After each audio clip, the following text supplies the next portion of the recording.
The administration has to fully fund SNAP. It's the latest in the back and forth, and the Justice Department said they're going to appeal it. What's your message to folks as they work this out in the courts and in Congress as we're heading into Thanksgiving? You want to go with it? Yeah, look, Jackie, it's an absurd ruling because you have a federal judge effectively telling us what we have to do in the midst of a Democrat government shutdown, which what we'd like to do is for the Democrats to open up the government. Of course, then we can fund SNAP, and we can also do a lot of other good things for the American people.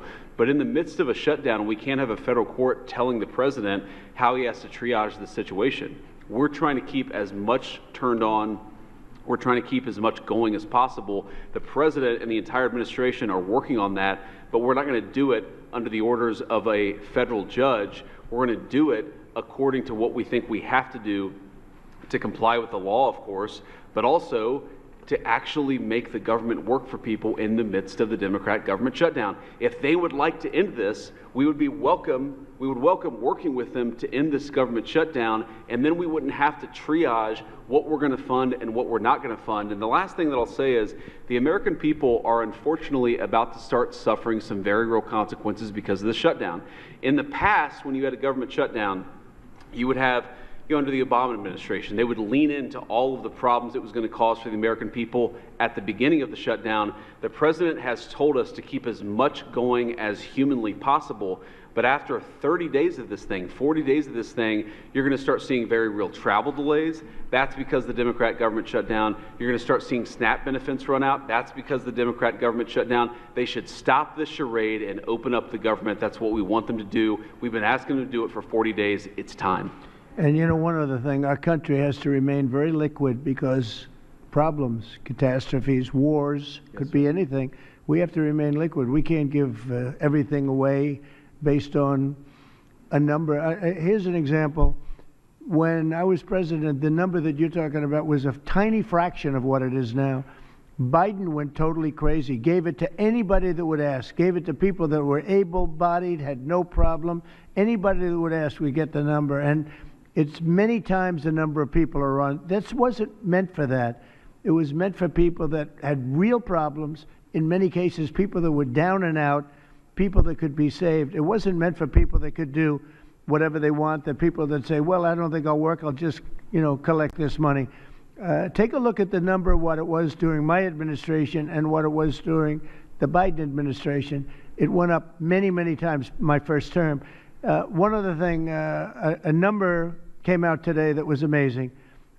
Walmart. I trust Walmart, Arkansas, great place, Arkansas, great company, Walmart. They announced today after many years, they do this every year for many years, that Thanksgiving for the United States of America under Donald Trump as president is 25% less for Thanksgiving meal with all the trimmings than it was under Sleepy Joe Biden's administration. So we talk about affordability. I think that's the best chart. That's better than a poll. That's better than anything I can think of.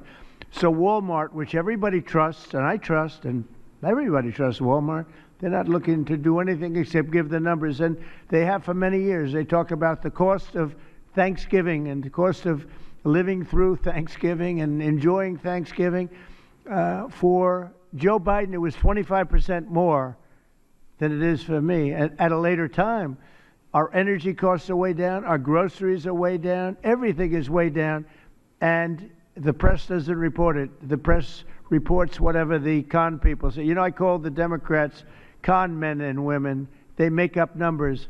But when you look at 25% reduction in costs for Thanksgiving between Biden and me, meaning this administration, that's a tremendous number. It's the biggest reduction in cost in the history of that chart or whatever it is they do. They do a synopsis of everything. They cover every element of Thanksgiving meals, 25% down. So I don't want to hear about the affordability because right now we're much less.